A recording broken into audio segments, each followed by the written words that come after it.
कौन थी वो?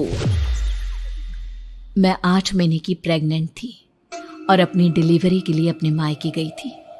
माँ ने मुझे फोन पर बताया, घर के पीछे की तरफ जो खाली जमीन थी ना, वहां पर एक नया कमरा बनवा लिया है।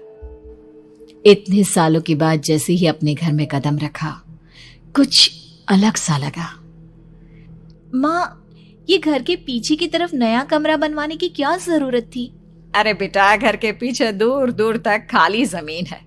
तेरे पापा को कई दिनों से लग रहा था कि यहाँ पर एक कमरा बनवा लेंगे तो ताजा हवा मिल जाया करेगी। अब तो ये सब छोड़ और चल जल्दी से दूध पी ले। माँ, मैं थोड़ी देर में पी लूंगी, आप सो जाओ। मैंने दूध का गिलास उठाकर उस खिड़की में रख दिया। पता नहीं कब आंख लग गई। अचानक से खिड़की के पल्लों के खड़कने की तेज आवाज आई। दूध का गिलास धड़ाम से जमीन पर आ गिरा। जमीन पर गिरते ही दूध का रंग लाल हो चुका था। मैंने खिड़की से झांक कर बाहर देखा। चारों तरफ धूप अंधेरा था। उस अंधेरे की तरफ से कुछ आवाजें आ रही थी, जैसे छोटे बच्चे आपस में खिलखिलाकर मस्ती कर रहे हो।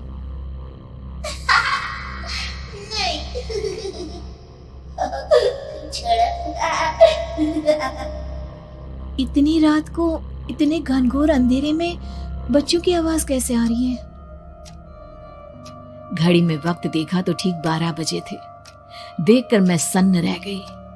बुरी आत्माओं और भूतों की कई कहानियां मैं सुन चुकी थी। वक्त भी कुछ ऐसा ही था। ऊपर से मैं प्रेग्नेंट। सुना था कि ऐसे वक्त में अक्सर बुरी आत्माएं औरतों का पीछा करती है, तो क्या मेरे पीछे भी? पसीने से तरबतर बड़ी मुश्किल से, जैसे कांपते हाथों से मैंने उस खिड़की को बंद किया। जल्दी से जल्दी उस कमरे से बाहर निकलकर माँ के पास जाने के बारे में सोचा, लेकिन जैसे ही दरवाजे की तरफ पलटी, लगा कोई साया हवा की स्पीड से दरवाजे के सामने से गुजर गया।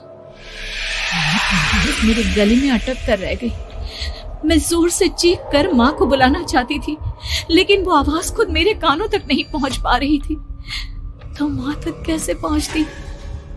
खिड़की के पल्ले एक बार फिर तेज हवा के झोंके से धड़ाम करके खुल गया और पूरी ताकत से मैं चीख पड़ी। जानती थी मेरी चीख की आवाज सुनकर कुछ ही सेकंड में माँ वहां पहुंच जाएगी, लेकिन ऐसा कुछ हुआ ही नहीं। मेरा कलेजा डर के मारे फटा जा रहा था। आखिर माँ ने मेरी आवाज क्यों नहीं सुनी? इतनी गहरी नींद में तो माँ कभी नहीं सोती। ठीक पीछे खुली हुई वो खिड़की। मुझ में इतनी ताकत नहीं बची थी कि मैं पलटकर उस तरफ देख भी सकूं। हवा का एक सनसनाता हुआ झोंका उसी वक्त मेरे कानों से आकर टकराया। लगा जैसे किसी ने दबी हुई आवाज में धीरे से मुझसे कहा, चली जाओ यहाँ से। मैंने दोनों हाथ अपने कानों पर रख लिए और एक बार फिर ताकत लगाकर जोर से चीखने की कोशिश की। माँ! पापा! मेरी आवाज उस कमरे की दीवारों से टकराकर वापस मुझे ही सुनाई दे रही थी। जितनी ताकत के साथ मैंने चीखने की कोशिश की थी, कुछ ही देर बाद उससे कहीं ज्यादा तेज और दर्दनाक चीख मुझे सुनाई देने लगी। ये आवाज ठीक मेरे पीछे खिड़की से आ रही थी। वो आवाज मेरे कानों में पिघलते हुए लोहे की तरह गिर रही थी। उन आवाजों में हैवानियत थी। वो आवाजें किसी इंसान की नहीं है, इतना मैं समझ चुकी थी। कांप रहे हाथों से मैंने अंधेरे में कुछ ढूंढने की कोशिश की। तभी अचानक मेरा हाथ बेड पर रखी टॉर्च पर पड़ा। किसी तरह ताकत लगाकर टॉर्च का बटन ऑन किया, लेकिन ये क्या? सामने दरवाजे पर 3 छोटी लड़कियां खड़ी हुई थी। उनके हाथ में स्टील के चमचमाते हुए चाकू थे।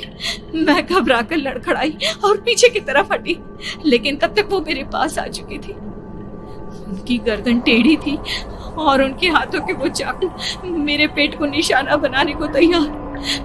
मैं जोर से चीखी, नहीं, छोड़ दो मेरे बच्चे को, मत मारो, मत मारो, छोड़ दो मेरे बच्चे को। सोनाली, क्या हुआ बेटा? तू इतनी डरी हुई क्यों है? उठ बेटा, क्या हुआ? हड़बड़ाकर मैंने अपनी आंखें खोली। देखा तो दिन निकल आया था। माँ मुझे जगा रही थी। मेरा चेहरा पूरा पसीने से लथपथ था। क्या हुआ बेटा, तुमने कोई बुरा सपना देखा क्या? मैं अभी तक अपने पूरे होश में नहीं थी। वो मेरे बच्चे को मार देगी माँ। वो लड़की मेरे बच्चे को। मैंने घबराकर अपने पेट को छुआ। सब कुछ ठीक था। और वो दूध जो रात को यहाँ पर गिर गया था, उसका रंग लाल हो गया था।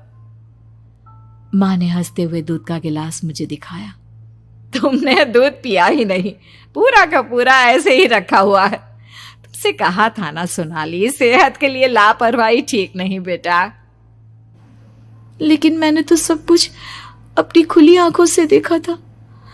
ये सपना कैसे हो सकता है?